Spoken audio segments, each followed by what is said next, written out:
हाँ जी, site map को check करने का तरीका क्या है, ये मैंने यहाँ लिखा, मैं इधर इसलिए लेकर आया हूँ ताकि आपको थोड़ा सा बड़ा नजर आ जाए।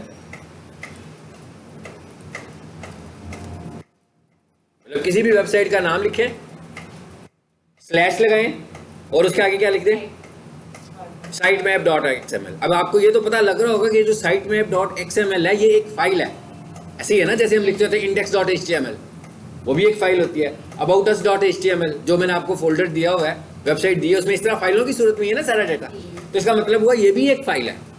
यानी हमें एक ये फाइल भी बनानी है अपनी वेबसाइट के ऊपर, और ये भी हमें यहाँ से पता लग रहा है कि ये HTML फाइल किसी भी सूरत में नहीं है, क्योंकि डॉट HTML तो है ही नहीं है, तो इसका मतलब वो ये HTML फाइल नहीं है, ये साइट मैप है। मैप का क्या मतलब होता है, सिंपल, लोकेशन का मैप है, किसी जगह का मैप होता है जो। अब ये किस चीज़ का मैप है, ये मेरी वेबसाइट का मैप है। अब वेबसाइट के मैप का क्या मतलब क्या है, वेबसाइट का मतलब ये है, इसका ये मतलब है कि मैं पूरी वेबसाइट का ना एक स्ट्रक्चर क्रिएट करने लगा हूँ कोडिंग की फॉर्म में, ताकि क्राउलर जब मेरी वेबसाइट पर आए तो उसको पूरे का पूरा मेरी वेबसाइट का मैप समझ में आ जाए। कैसे समझ में आ जाए, जैसे मिसाल के तौर पर हम किसी को अपने कॉलेज का मैप देना चाहते हो, एक तो मैप है ना जो कंस्ट्रक्शन के हवाले से है, वो नहीं, एक एज ए कॉलेज मैप देना चाहे तो कॉलेज मैप क्या होगा कि भाई number of classrooms, number of computer labs, number of computers, ऐसे ही है ना, number of chairs, number of desk, मतलब ये सारी की सारी क्या चीज़ें हैं, ये कॉलेज एकेडमी का एक मैप है। इसी तरह अगर हम वेबसाइट के मैप को देखें तो क्या कहेंगे, हम कहेंगे वेबसाइट का मैप ये है कि इसका एक मेन्यू बना हुआ है, इस मेन्यू में ये 4 टैब हैं, इन 4 टैब के अंदर ये इन्फॉर्मेशन है, इनमें ये तीसरा जो टैब है इसके आगे फर्दर 3 और टैब्स हैं, उसके अंदर मतलब क्या हो रहा है, बेसिकली पूरी की पूरी वेबसाइट का स्ट्रक्चर, वेबसाइट कैसे बनी हुई है, जैसे कॉलेज कैसे बना हुआ है, क्लासरूम्स किस तरह के बने हुए हैं, क्लासरूम की मेजरमेंट कितनी है, ठीक है, उसमें कितने स्टूडेंट्स आ सकते हैं, सेम इसी तरह वेबसाइट का पूरा स्ट्रक्चर बनाकर हम क्राउलर को बता देते हैं। और ये किस तरह बनता है, ये कोडिंग की फॉर्म में बनता है, लेकिन हमें कोई परेशान नहीं होना, इसके लिए हमें कोई कोडिंग नहीं सीखनी। ये भी आपको मैं तरीका बताऊंगा, ये ऑटो जनरेटेड तरीके से साइट मैप हम क्रिएट करेंगे। अभी हम सिर्फ ये देख रहे हैं कि साइट मैप चेक कैसे करते हैं, यानी किसी भी वेबसाइट का कोई भी बंदा आपसे कहता है भाई मेरी वेबसाइट की एसईओ करनी है आपने, तो इसका मतलब क्या होगा, हम एसईओ ऑडिट करेंगे कि भाई एसईओ में क्या क्या हुआ है, क्या क्या होने वाला है। तो हमें वेबसाइट का साइट मैप भी बनाना है। अगर डेवलपर ने, आमतौर पर डेवलपर वेबसाइट का साइट मैप नहीं बनाएगा, क्योंकि इसका वेबसाइट से कुछ लेना देना है ही नहीं है। साइट मैप का लेना देना तो है रैंकिंग से, तो इसका मतलब वो ये हमें बनाना पड़ेगा, या हो सकता है अगर बना होगा तो हम पहले चेक कर लेंगे। कैसे चेक करेंगे, ऐसे चेक करेंगे, क्या वेबसाइट का नाम लिखेंगे, उसके बाद slash site map dot XML, बिल्कुल फिक्स नाम है, हर वेबसाइट के लिए यही नाम है, हर वेबसाइट का यही नाम है, हर वेबसाइट का साइट मैप जो होगा उसका नाम यही होगा। वेबसाइट का नाम चेंज हो सकता है लेकिन उसका साइट मैप इसी नाम से होगा। किस नाम से होगा, साइट मैप, स्लैश तो बस ही आ गया ना अंदर जाने के लिए, साइट मैप डॉट एक्सएमएल, यानी फाइल का क्या नाम है, साइट मैप डॉट एक्सएमएल। अब ये क्या कह रहा है हमें, अब हम इसको देखें तो ये क्या कह रहा है, 404 नॉट फाउंड, ये एक एरर की टाइप है। जब उसको कोई एड्रेस नहीं मिलता तो वो एक एरर जनरेट करता है, और उस एरर को वो कहता है 404 एरर। 404 एरर का मतलब ये होता है कि जिस पेज को आप एक्सेस करने की कोशिश कर रहे हैं एक्चुअली वो पेज एग्जिस्ट नहीं करता, ठीक है। तो इसका मतलब क्या हुआ कि इसका तो साइट मैप नहीं बना हुआ, ये तो कंफर्म हो गया हमें। ओके, अब हम एक और काम करते हैं, एक और वेबसाइट देखते हैं।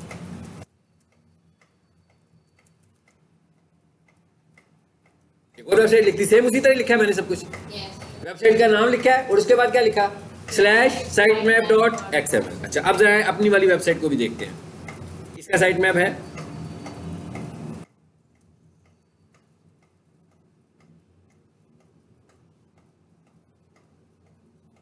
दोनों को देख लेते हैं। नेट डिस्कनेक्ट हो गया दूसरे वाला, इसलिए स्लो हुआ।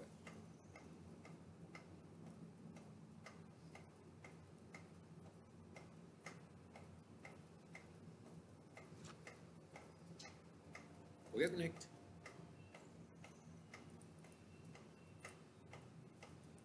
सारों को देख लें एक दफा जी। इसका तो आ गया, एक डाटा हमारे सामने आ गया ना, ये साइट मैप का डाटा है, ये आप देख रही है कोडिंग की शक्ल में लिखा हुआ सारा। हमें इस कोडिंग को ना तो समझने की जरूरत है, ना हमने ये कोडिंग खुद लिखनी है, मतलब ये कोडिंग हमने नहीं लिखनी है, ये कोडिंग पहले से ही यहाँ पर खुद ही आ जाएगी, ठीक है। हमें इसको लिखना कैसे है अभी मैं बताता हूँ, बनाना कैसे है, ये ऑटोमेटिकली जनरेट हो जाएगी। लेकिन ये एसईओ का एक बहुत अहम फैक्टर है। यानी इसका मतलब क्या हुआ कि हम जब एसईओ कर रहे हैं तो हमें एक पॉइंट ये भी हो गया, एक फैक्टर ये भी हो गया, यानी हमने एक पॉइंट नोट कर लिया कि भाई साइट मैप तो जरूर होना चाहिए, अगर नहीं है तो बनाओ, ठीक है। अभी हम देखते हैं कैसे बनेगा। अभी हमने ये समझा कि साइट मैप होता क्या है और साइट मैप को देखते कैसे हैं। किसी भी वेबसाइट के साइट मैप को, उधर दूसरी को देखो, इसका भी है। एक और वेबसाइट लिखता हूं, कैसे लिखूंगा आगे, डॉट, ऐसी है ना। यानी कि सिंपल सी बात है। आपसे मैं कहूं भाई साइट मैप चेक करो, क्या करोगे, वेबसाइट का नाम लिखोगे slash site map dot XML. यानी आपको कहा जाए भी वेबसाइट का साइट मैप चेक करें तो क्या करेंगे, वेबसाइट का नाम लिखेंगे, स्लैश लगाएंगे और साइट मैप डॉट एक्सएमएल लिखेंगे। इसका देखते हैं, अभी पता लग जाएगा इसका है, अगर होगा तो इसका भी आ जाएगा। चलो जी, ये तो हो गया तरीका, समझ लिया हमने कि साइट मैप को देखना कैसे है, साइट मैप होता क्या है। अब हम देखते हैं कि साइट मैप बनाना कैसे है। किसी भी वेबसाइट का साइट मैप नहीं बना हुआ, अब आपको बनाना पड़ेगा ना। जैसे अभी हमने देखा कि मैंने इसहाक आई वाली साइट खोली थी तो उसका साइट मैप नहीं था, ऐसे ही है ना। साइट मैप जरूरी क्यों है, आप मेरे घर आना चाहते हैं, है ना, क्या पूछेंगे, पूछेंगे ना एड्रेस, कि ऐसे तो नहीं है मैं कहूँगा भाई उस जगह पर आ जाओ और उस जगह पर आप आवाज़ें देते रहेंगे मुझे आप कहाँ पे हैं, है ना। इसी तरह जब क्राउलर आपकी वेबसाइट पर आएगा, उसने आपकी वेबसाइट को देखना है। अब वो क्या करेगा, वो बेचारा मेहनत शुरू कर देगा ना, आपके स्ट्रक्चर को रीड करेगा, और जब आया करेगा हर दफ़ा उसको आपका स्ट्रक्चर रीड करना है कि भाई है क्या, मुझे क्या क्या चीज़ें क्राउल करनी है, क्या क्या चीज़ें क्राउल नहीं करनी है। अब हमने ये साइट मैप सबमिट कर दिया, अब क्राउलर के बाद ये सारी इन्फॉर्मेशन पहले से चली गई, अब उसे ये इन्फॉर्मेशन खुद से ढूंढने की ज़रूरत नहीं है, ठीक है। अच्छा जी, अब हम ये देखते हैं जी साइट मैप बनाना कैसे है। साइट मैप बनाने के लिए हमारे पास इंटरनेट के ऊपर बहुत सारे फ्री टूल्स पड़े हुए हैं, ठीक है। अभी मैं फ्री टूल ढूंढ के दूंगा, बेशक उस टूल का नाम याद रख लें, बेशक जैसे मैं करूंगा वैसे कर लीजिएगा, ठीक है। मैंने क्या कहा कि इंटरनेट पर बहुत सारे फ्री टूल्स पड़े हुए हैं, सो इसका मतलब है मैं क्या लिखूंगा, online site map generator, simple. मैंने क्या लिख दिया, ये कोई वेबसाइट तो नहीं लिख रहा, मैं एक कीवर्ड लिख रहा हूं ना, मैं कह रहा हूं ऑनलाइन साइट मैप जनरेटर। अब देखते हैं कि कौन सी वेबसाइट आती है हमारे सामने। कितनी सारी वेबसाइट्स आ गई, बेशक पहले वाली वेबसाइट को पकड़ लो, बेशक दूसरे वाली को पकड़ लो, दोनों ही बना देंगे। ये सारे के सारे टूल्स हैं, लिखा हुआ है create your Google site map online, okay, इस पर क्लिक कर दें। आगे अब मिसाल के तौर पर किस वेबसाइट का नहीं है उसका यहाँ पर यूआरएल पेस्ट कर देते हैं हम। सपोज हम जिसका बनाना चाह रहे हैं, फॉर एग्जांपल मैं इसका बनाना चाह रहा हूँ। बनाने के लिए तो नहीं ना साइट मैप लिखेंगे, साइट मैप ही तो बनाने जा रहे हैं। बनाने के लिए क्या करेंगे, सिर्फ वेबसाइट का नाम लिखेंगे, और वेबसाइट के किसी पेज का नाम भी लिखने की जरूरत नहीं है। पूरी वेबसाइट का नाम यूआरएल दे दिया, पेस्ट कर दिया, और उसके बाद क्या किया, स्टार्ट, साइट मैप बनना शुरू हो गया। ये देखिएगा लिखा हुआ है, कहता है प्रो साइट मैप सर्विसेज के लिए आपको फिर पैसे पे करने पड़ेंगे। क्या मतलब प्रो का, कहता है 500 पेजेस तक हैं, अगर आपके 500 पेजेस तो बहुत ज़्यादा होते हैं ना, अगर 500 पेजेस तक हैं तो आप फ्री साइट मैप जनरेट कर सकते हैं। अगर 500 से बढ़ गए आपके पेजेस ना, फिर आपको पेड वर्जन में जाना पड़ेगा। एक साइट मैप के लिए हो रहा है, ये नहीं है कि आप जितने बना रहे हैं। जैसे मेरी एक वेबसाइट है ना stars.edu.pk, तो मैं इसका साइट मैप बना रहा हूँ, तो मुझे पता है भाई इसके जो पेजेस की तादाद है ना वो 40 है, इट्स ओके। मैं एक और वेबसाइट का बनाता हूँ, मुझे पता लगता है इसकी साइट की पेजेस की तादाद 200 है, बन जाएगा, 300 है, बन जाएगा। वो कहता है भाई 501 हो जाएंगे ना, अगर किसी वेबसाइट में 501 पेजेस होंगे जो कि बहुत ज़्यादा पेजेस हैं, तो कहता है फिर आपको क्या करना पड़ेगा, पेड वर्जन। इतने सारे पेजेस किसी के होते भी नहीं है, ठीक है। अगर जिसके होंगे वो एक्स्ट्रा ऑर्डिनरी प्रोफेशनल होगा तो उसके लिए पेड चीज़ खरीदना कोई इशू भी नहीं होगा, ठीक है। तो बन गया जी। आगे क्या लिखा हुआ है, view site map details, line जी यहाँ पे आ जाते हैं जी। अब डाउनलोड का बटन आ गया। पहले क्या किया उसने, जनरेट किया, एक मैंने वेबसाइट बताई है, उसने उस वेबसाइट के लिए साइट मैप बनाया। अब वो कहता है डाउनलोड कर लो, मैंने इसे डाउनलोड के बटन को प्रेस किया, आगे भाई नाम पूछ रहा है कहाँ पे सेव करोगे, ठीक है ना। फॉर एग्जाम्पल सपोज कर रहा हूँ मैं सिर्फ समझाने के लिए आपको, मैं कहता हूँ भाई मेरे पास जो है ना ये एक कॉपी वेबसाइट पड़ी है,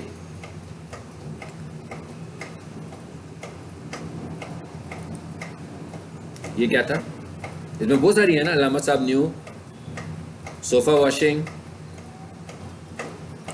मैं कहता हूँ यहाँ पे सेव कर दो इसको। कहाँ पे जी? यहाँ पे।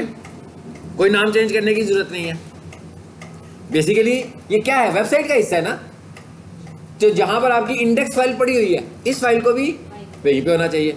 अब फॉर एग्जांपल मैं वेबसाइट तो अपलोड कर चुका हूँ पहले से ही, अब दोबारा इसके लिए मैं पूरी वेबसाइट तो नहीं अपलोड करूंगा ना। फिर मैं क्या करूंगा, सिर्फ इस फाइल को जाकर अपनी वेबसाइट पे, जैसे मैंने पूरी वेबसाइट अपलोड की थी, पब्लिक HTML सिखाया था आपको, है ना, उसी तरह अब आपने ये फाइल क्रिएट कर ली है। अब इस फाइल को सिंपली जाएं, वहां पर अपलोड का बटन प्रेस करें, इस फाइल को सिलेक्ट करें, डन। इस फाइल को भी इंडेक्स की फाइल के साथ रख दें, बस खत्म हो गया बात काम। लेकिन क्योंकि मैंने अभी, हम सपोज कर रहे हैं कि हमने तो अभी वेबसाइट अपलोड ही नहीं की है, तो मैंने कहा यूं करते हैं, फिर इसको सेव कर लेते हैं। तो जब मैं पूरी वेबसाइट अपलोड करूंगा तो साइट मैप भी साथ चला जाएगा। लेकिन अगर साइट मैप नहीं बना होगा और बाद में बनाएंगे, फिर हमें इसको अलग से अपलोड करना पड़ेगा। ठीक है, it is a site map. I hope समझ में आ गया आपको कि साइट मैप क्या होता है। ये भी SEO का एक बहुत स्ट्रॉन्ग फैक्टर है। ठीक है, चलो जी, ये काम खत्म हो गया साइट मैप का। अब आ जाते हैं वापस उसी में जहां पर हम थे।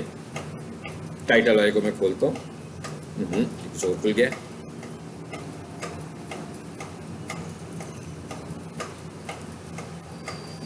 खुला हुआ था पहले, ओके। ये तो था टाइटल हमारा।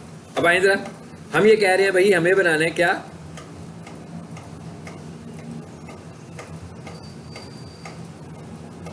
तो बंद कर दें, ये खुल गई है।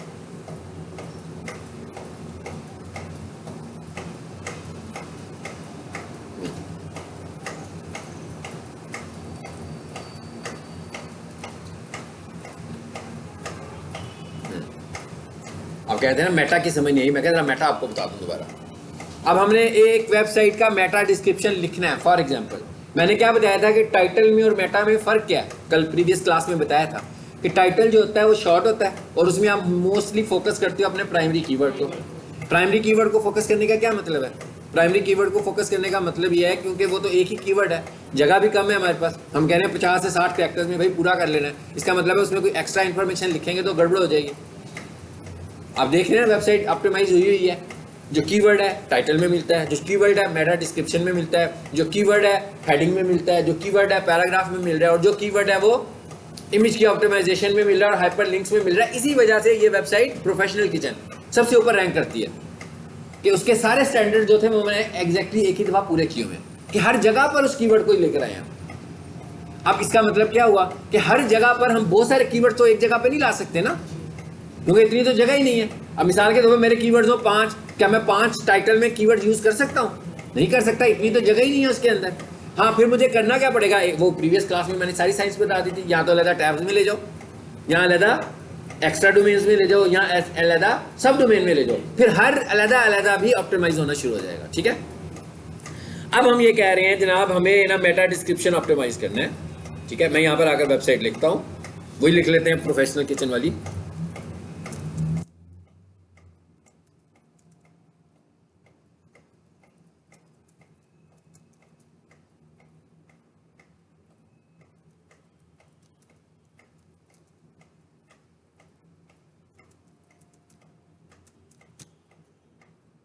जिसे मैंने ऑन किया,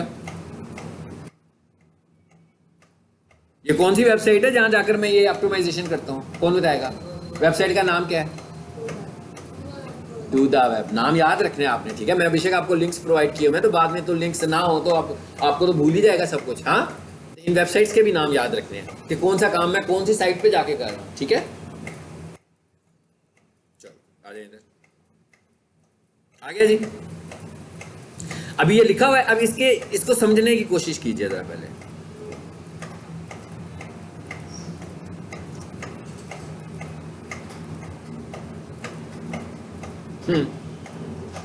ये मेटा डिस्क्रिप्शन बेसिकली ये है कि ये मेटा का टैग है।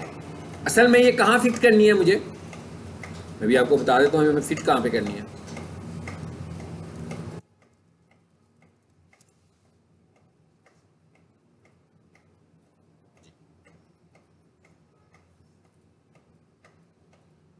मेटा डिस्क्रिप्शन वाला टेक्स्ट असल में कहाँ आना है, ये लिखा हुआ मैंने, पता लग रहा है ना आपको?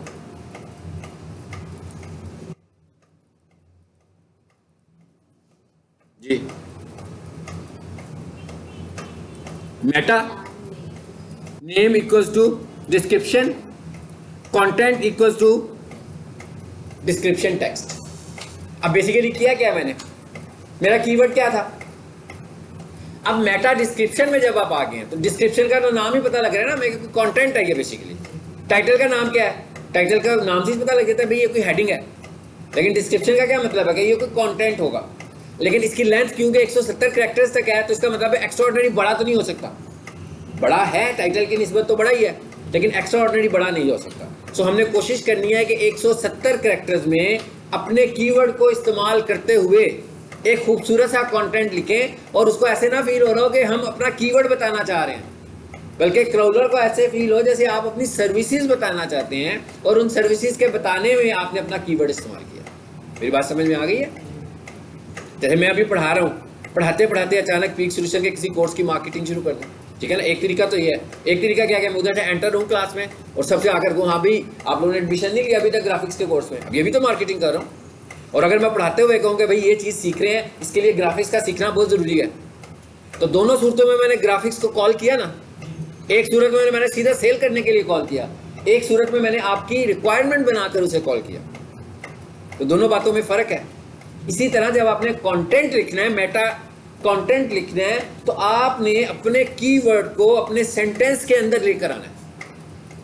जबकि मैंने टाइटल जब किया तो मैंने क्या लिखा था, बेस्ट प्रोफेशनल। मैं कीवर्ड को किसी कंटेंट में नहीं लाया, मैंने डायरेक्ट टारगेट किया कीवर्ड को, क्योंकि जगह कम थी। मगर मेटा डिस्क्रिप्शन में तो जगह है हमारे पास। तो अब देखें यहां पर मैं कैसे टारगेट कर रहा हूं। मैंने लिखा दस्तगीर इंजीनियरिंग सप्लाईज। अब देखें ना, दस्तगीर इंजीनियरिंग कंपनी का नाम है, सप्लाईज वो करते हैं, सर्विसेज है उनकी। प्रोफेशनल किचन इक्विपमेंट, ये उनका कीवर्ड है और इस कीवर्ड को मैंने यूज किया। और देखें मैंने सेंटेंस भी बहुत छोटा सा लिखा है, छोटा सा सेंटेंस लिखा है। तो आपने कोशिश करनी है कि छोटे छोटे सेंटेंसेस लिखें। ये तो पूरा ज़हन में रखें ना एक एसईओ के लिए, कि अगर आप चाहते हैं कि आपकी वेबसाइट रैंक करे, आपका कंटेंट यूनिक होना चाहिए, आपका कंटेंट पैराग्राफ्स की शक्ल में होना चाहिए, आपके पैराग्राफ्स की तादाद ज़्यादा से ज़्यादा होनी चाहिए, आपके पैराग्राफ की लेंथ छोटी होनी चाहिए, आपके पैराग्राफ के अंदर जो सेंटेंसेस हैं वो भी छोटे छोटे होने चाहिए। ये मैंने आपको पूरा थीम बता दिया कि आपका कंटेंट कैसा हो, ठीक है? तो सर देखिए अब इसमें दस्तगीर इंजीनियरिंग में बी और ई कैपिटल, फिर एस स्मॉल है, फिर पी कैपिटल है, तो ये क्या है? लाजमी बात है। आप इसके घर में जाकर एक्सपीरियंस कीजिएगा। एक कंटेंट लिखिएगा बिल्कुल स्मॉल लेटर्स में और कैरेक्टर्स एक जितने रखिएगा, और एक और कंटेंट लिखिएगा कैपिटल लेटर्स में, फिर कैरेक्टर्स उतने ही रखिएगा। मतलब आपने 60 कैरेक्टर्स का एक टाइटल लिखना है, पहले स्मॉल लेटर्स में लिखें और उसके पिक्सेल्स चेक करें, फिर कैपिटल लेटर्स में लिखें, फिर उसके पिक्सेल्स चेक करें, फिर मिक्स करके लिखें, जैसे हम सेंटेंस केस बोलते हैं, फिर पिक्सल चेक करें, फ़र्क होगा। जहाँ पर कैपिटल लेटर्स लिखे होंगे वहाँ पर पिक्सल ज़्यादा होंगे, जहाँ पर सेंटेंस में लिखा होगा वहाँ पर स्मॉल वाले से थोड़े से ज़्यादा होंगे, और जहाँ पर आपने सिर्फ पहला कैरेक्टर कैपिटल किया होगा वो सबसे कम पिक्सल्स होंगे। ठीक है, ये कंपैरिजन आपने खुद करनी है, जाके खुद से करनी है। नहीं नहीं, बिल्कुल नहीं कह रहा। कैसे हिट कर रहा है ये देखें, ये देखें, इधर आके देखें क्या लिखा हुआ है। कितना कह रहा था? 920 तक लेकर जाना था ना, तो हमने 920 में मैनेज किया हुआ है ना उसको।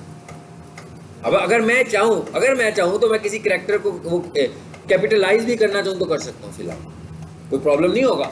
उसकी वजह क्या है कि अभी मेरे पास अबाउट 824 अभी हुए हैं, ठीक है ना, तभी तो मैं मेरे पास काफ़ी सारे पिक्सल्स मौजूद हैं। तो मैंने ये इसीलिए तो ये टूल यूज़ कर रहे हैं कि अगर हम एक्सीड करें तो हमें पता लग जाए। इस टूल का इस्तेमाल यही है, ठीक है। अच्छा, अब हमने यहाँ लिखा है Dastgir engineering supplies professional kitchen equipment, we offer industrial kitchen equipment. Equipment होता है, वैसे इक्विपमेंट्स नहीं होता, ठीक है। उर्दू का इंग्लिश का जो वर्ड है ना वो इक्विपमेंट होता है, बेशक क्योंकि इक्विपमेंट हो एक हो या एक से ज़्यादा हो तो भी हम इक्विपमेंट ही लिखते हैं। Like pizza oven and convection oven. अब आपने नोट किया क्या किया हमने, दूसरे सेंटेंस में हमने 2 कीवर्ड और यूज़ कर दिए, पिज़्ज़ा ओवन और कन्वेक्शन ओवन, क्योंकि हमारे पास जगह थी, ठीक है ना। हाँ, ये जो एक्सेट्रा है ना, बेशक मैं इसको ना यूज करूं, देखें और कम हो गए, क्योंकि एक्सेट्रा तो ना हमारा कोई, इससे मुझे कोई फायदा तो होना नहीं है, ठीक है ना। ये वर्ड लिखने से मुझे एसईओ के हवाले से तो कोई फायदा नहीं होगा। अब मैंने क्या करना है, फॉर एग्जांपल मैंने समझा जी ये बन गया। अच्छा, अब हम देखते हैं कन्वेक्शन ओवन एंड देखते हैं आइसक्रीम मशीनरी। अभी भी कोई प्रॉब्लम नहीं हुई, स्पेलिंग ठीक कर देता हूं जी। इसका मतलब क्या हुआ, इकट्ठा कर देते हैं, क्योंकि पिक्सल एक्सीड कर रहे थे, अभी भी एक्सीड कर रहे हैं।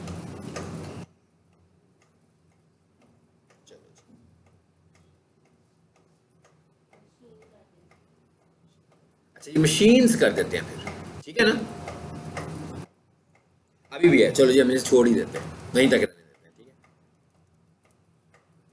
बस यहां पर सही है, ग्रीन कलर में आ रहा है, बिल्कुल स्टैंडर्ड फॉलो करें। अब मैंने क्या किया, मैंने बना लिया, यहां पर आकर मैंने अपना डिस्क्रिप्शन डिफाइन कर लिया। अब मैंने इसे करना है कॉपी, कोडिंग में जाना है। फॉर एग्जांपल ये कोडिंग तो नहीं है, लेकिन फॉर एग्जांपल ये कोडिंग है, अगर सपोज करते हैं, क्योंकि यहाँ पर हम जो चेंजेस करेंगे वो चेंजेस एक्सेप्ट तो नहीं ना होंगी। फॉर एग्जांपल ये आपकी नोटपैड है, तो आपने क्या करना है, यहाँ लाकर क्या कर देना उसको, सिंपल, क्या हुआ, आपकी मेटा डिस्क्रिप्शन बन गई, मेटा डिस्क्रिप्शन बन गई ना आपकी। लेकिन कहाँ पे किया आपने, किस टैग को यूज किया, meta name equals to description, content equals to वो जो कंटेंट हमने वहां से जनरेट किया, कंटेंट हमने उधर से जनरेट किया ऑप्टिमाइज करके, वो भी यहाँ पे आ गया। तो इसका मतलब क्या हुआ कि हमने दो तरह की ऑप्टिमाइजेशन मुकम्मल कर ली, कौन सी, और टाइटल, टाइटल भी हमारा ऑप्टिमाइज हो गया और मेटा डिस्क्रिप्शन भी हमारी ऑप्टिमाइज हो गई। चलो सर ये ऊपर थोड़ा सा कीवर्ड से बताइएगा, डिस्क्रिप्शन के ऊपर जो कीवर्ड। हाँ जी, इसको ये जो इसके ऊपर कीवर्ड लिखा हुआ है ना, ये ऑब्सोलीट हो चुका हुआ है इस वक्त। ऑब्सोलीट का क्या मतलब है कि इसको अगर मैं यूज करूंगा तो कोई नुकसान नहीं है, और अगर यूज नहीं करूंगा तो भी नहीं है। शुरू में जब एसईओ करने लगे हुए थे ना 2013-14 में, उस वक्त कीवर्ड की जो टर्म थी वो गूगल का एल्गोरिदम कहता था कि लिखें, अब वो कहता है कि ये कोई वर्थफुल नहीं है, लेकिन हमने यूं समझ लो कि वैसे ही लगा लिया क्योंकि किसी टाइम पर था। मतलब इसको लिखने से कोई डैमेज नहीं हो रहा, ना ही आपके फैक्टर्स कोई पॉइंट्स कम हो रहे हैं, ठीक है। और किया क्या मैंने इसमें क्या किया, इसमें देखिए क्या लिखा हुआ है, आपको अंदाजा हो रहा होगा इसमें क्या लिखा हुआ है। लेकिन अभी लेटेस्ट अप्रोच में क्या है कि हम ये यूज नहीं करते, तो मैंने वैसे ही लिख लिया हुआ है खुद से। नहीं, ये ऐसे ही लिखा रहेगा, इसका आपका रैंकिंग इंप्रूव भी नहीं होगी और कम भी नहीं होगी, यानी कि लिखने, क्योंकि इसको कंसीडर नहीं कर रहा, लिख लें तो कोई बात नहीं है। अपने कीवर्ड्स बता दें कि मैं भी कभी कभी किसी टाइम पे क्रॉलर इसको कंसीडर ही कर ले। हाँ, कहीं नहीं शो होगा, बिल्कुल नहीं होगा। मैंने आपको बताया था ना कि हेड का पोर्शन वेबसाइट का कंटेंट नहीं है। बेसिकली आपको ये तो मैंने कितनी दफा बताया क्या क्या चीज कहाँ शो होगी। ये देखें कहाँ शो होती है, पता लगा कौन सी चीज कहाँ शो हो रही है। टाइटल शो हो रहा है, यूआरएल शो हो रहा है, डिस्क्रिप्शन शो हो रही है, बस कीवर्ड्स तो शो ही नहीं होंगे। और इनमें से जो चीजें शो हो रही हैं सिवाय इमेज के, कोई भी चीज ऐसी नहीं है जो बॉडी में हो। मतलब आपका टाइटल हेड में, आपका डिस्क्रिप्शन हेड में, और आपका इमेज बॉडी में है सिर्फ। और अगर मैं नीचे जाकर देखूं, टॉप वाली वेबसाइट में तो इमेजेस आ रहे हैं ना, और नीचे आए बहुत सारी वेबसाइट्स होंगी जैसे ये है, इसका तो इमेज नहीं आ रहा ना। इसका मतलब क्या होगा कि इमेज ऑप्टिमाइज नहीं होगा, इस वजह से नहीं आ रहा। और ये इमेज एक ऐसी चीज है, और इमेज ऑप्टिमाइजेशन मैंने आपको सारी स्टोरी सुनाई हुई है ना। इमेज कंप्रेस होना चाहिए, इमेज का नाम कैसे लिखना है, इमेज का ऑल्ट एट्रीब्यूट सेट करना, ये सारी बातें मैंने आपको बताई हुई हैं। ये it is called image optimisation. चलो आ जाए वापस। अब पता लग गया हमें टाइटल कैसे लिखना है हमने। यानी अगर हम इस वक्त अभी तक हम चेक करें कि हमने ऑन साइट एसईओ किया है, हमने क्या करना सीख लिया है। शाबाश, हमने इमेज का टाइटल लगाना सीख लिया, ठीक है। और उसके बाद हमने मेटा डिस्क्रिप्शन सीख ली, बिल्कुल ठीक है। और ठीक है, अगर मैं आपको एक आज असाइनमेंट दे दूं, मैं क्या, अगर आपको मैं आज एक असाइनमेंट दे दूं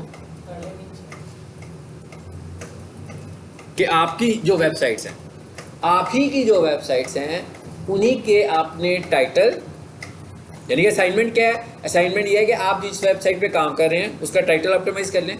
सपोज कर लेते हैं अभी फिलहाल कीवर्ड रिसर्च के भी बगैर आप अपने कोई से 3 कीवर्ड अपने जहन में सोच लें कि ये मेरे कीवर्ड्स हैं आपकी प्रोडक्ट्स के हवाले से, ठीक है ना। जैसे मैं फॉर एग्जांपल कहूँ कि मैं बना रहा था प्रोफेशनल किचन की वेबसाइट, तो मैंने 3 कीवर्ड सोच लिए। पहला कीवर्ड था मेरा प्रोफेशनल किचन इक्विपमेंट, दूसरा कीवर्ड था मेरा इंडस्ट्रियल किचन इक्विपमेंट, और तीसरा कीवर्ड मैं कह देता हूँ कमर्शियल पिज़्ज़ा ओवन। चलो जी, मेरे तो 3 कीवर्ड्स हो गए ना। जैसे मैं आपकी जगह पर हूँ तो मैंने कहा मैंने 3 कीवर्ड्स बना दिए। उसमें से फिर मैंने कहा मेरा जो प्राइमरी कीवर्ड है ना वो है प्रोफेशनल किचन इक्विपमेंट। समझ आ गई बात की? तो आपने 3 कीवर्ड अपने लिए सोच लेने, ठीक।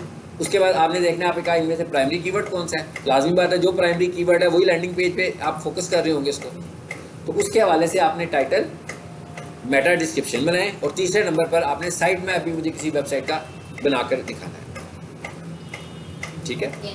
ये आप जब लिखोगे तो आप बेशक ग्रुप में शेयर कर देना, बनाकर स्क्रीनशॉट दे दो ना कि जी हमने ये टाइटल डिज़ाइन किया है, ये हमने मेटा डिस्क्रिप्शन लगाई है, और जो साइट मैप है वो मैं क्लास में आप लोगों से बनवा लूँगा। नेक्स्ट क्लास में पता लग जाएगा कि आपको साइट मैप किस हद तक आ गया, ठीक है। जरा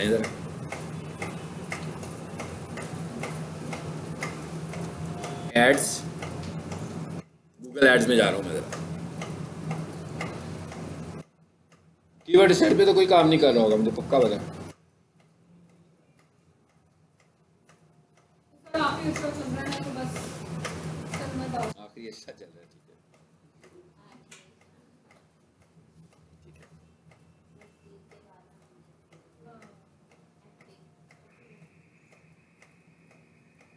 एक्टिव नहीं होंगे तो मैं जोर ज़बरदस्ती कर लूँगा, ठीक है। अभी तो मैं भी लिहाज कर रहा हूँ, मैं कह रोज़े ख़त्म हो जाए, उसके बाद बदले उतारूँगा, सारे गिन गिन के उतारूँगा आपसे पूरे।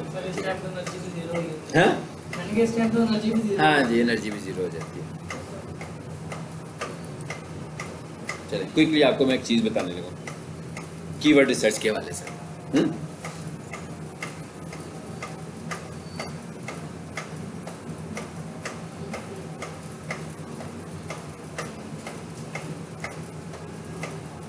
कीवर्ड रिसर्च करने लगा हूँ मैं, 2-3 चीज़ें बताकर 2-3 उसको सीड्स दूंगा, उसके लिए मैं समझ लो 3-4 कीवर्ड्स मैं निकालने लगा हूँ, ठीक है। ज़रा आपको बताने लगूंगा आपने कैसे निकालने हैं क्विकली। अगर अगले स्टूडेंट्स आने से पहले ये क्विकली हो गया तो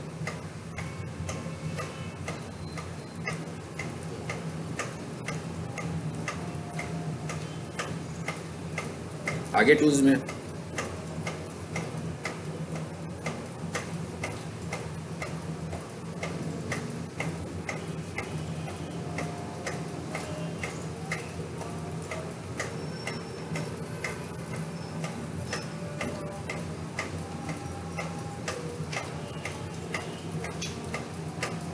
भाई स्टूडेंट तो नहीं खाए?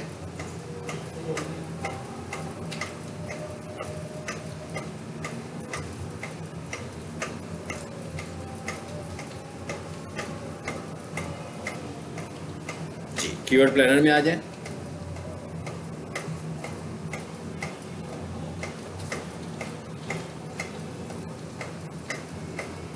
यही वाले 2-3 मैं कीवर्ड्स निकालने लगा।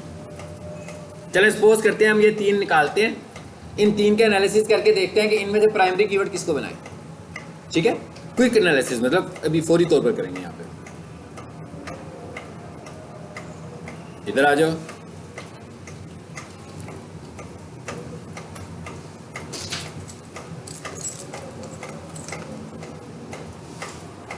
यहाँ आकर लिखा जी मैंने प्रोफेशनल किचन, एक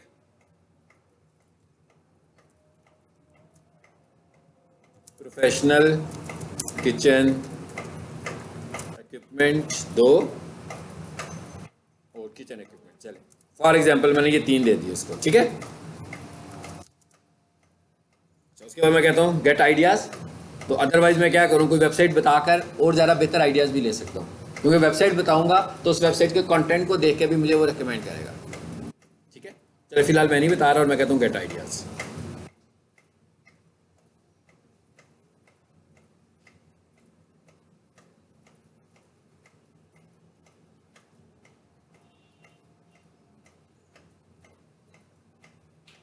आगे अच्छा, उसके बाद मैं क्या कहता हूँ, ये डाउनलोड का बटन आ गया, इस पर क्लिक करते हैं। अच्छा ये क्या लिखा हुआ है जी, कॉलम्स। कहता है कौन कौन से कॉलम्स आ रहे हैं, कंपटीशन। फिलहाल मैं कहता हूँ ये भी नहीं चाहिए मुझे, ये भी नहीं चाहिए, ये भी नहीं चाहिए, खत्म कर रहा हूँ columns. Top of page bid इस वक्त नहीं चाहिए हमें, 3 मंथ चेंज भी नहीं चाहिए हमें, ऐड इम्प्रेशन शेयर भी नहीं चाहिए, तो क्या चाहिए, average monthly shares, average monthly searches ही चाहिए होती है ना हमें। चलो जी मैंने इसको क्लिक किया और क्या करूं, इसको डाउनलोड पे क्लिक करूं। अच्छा यहाँ पर CSV लिखा हुआ है, अगर आपके पास माइक्रोसॉफ्ट ऑफिस होगा तो उसमें खुल जाएगी फाइल, लेकिन कई लोगों के पास ऑफिस भी नहीं होता, तो आप क्या करो, गूगल शीट में चले जाएं। चलो इधर आ जाते हैं, डाउनलोड, ये देखें रिपोर्ट बन रही है। क्या कहता है, ओपन शीट। अब ये ऑनलाइन काम हो रहा है आपका सारा, सेव भी ऑनलाइन ही हो रहा है। कहाँ पर सेव हो रहा है, आपकी ड्राइव में, जी ना, गूगल ड्राइव जो है आपकी, उसके अंदर आपकी ये फाइल खुद ही सेव हो गई होगी।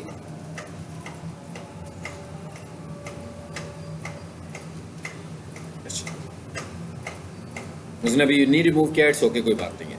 अब मेरे पास ये क्या आ गया जी, एवरेज मंथली शेयर्स आ गए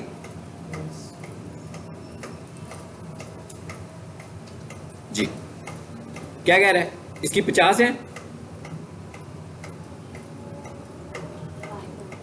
जी। किचन इक्विपमेंट की कितनी है जी, 500 है। कमर्शियल किचन इक्विपमेंट की कितनी है, इनकी बहुत सारी है ना। एवरेज मंथली शेयर, अब आपको मैं अगर ये कहूं कि आपने निकालनी है इसकी, फार्मूला लगाएंगे तो क्या लगाएंगे, सर्चेज डिवाइडेड बाय रिजल्ट्स। अब आप गूगल से जाकर रिजल्ट्स निकालेंगे और उनको आपस में डिवाइड कर देंगे। एक तरीका ये था, एक तरीका क्या बताया था, ऑल इन टाइटल वाला। ऑल इन टाइटल से एक दफ़ा रिजल्ट निकालें और एक दफ़ा वैसे रिजल्ट्स निकालें और दोनों को इस शीट के अंदर ऐड करते जाएं। अब फॉर एग्जांपल 500 आपके पास सीट्स थे तो उनके वैल्यूज आनी शुरू हो जाएंगी फार्मूले में।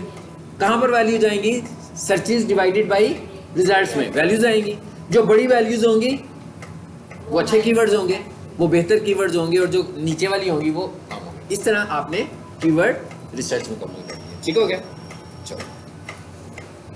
और ये फाइल आपकी सेव हो जाएगी। बाद में अगर आपको इसकी कॉपी अपने पास सेव करनी है, डेस्कटॉप पर फाइल में आए, शेयर पे आए, सॉरी डाउनलोड पर आए, और यहाँ पर देखें PDF की ऑप्शन भी है, XLS का ऑप्शन भी है, मतलब हर तरह की ऑप्शन है ना।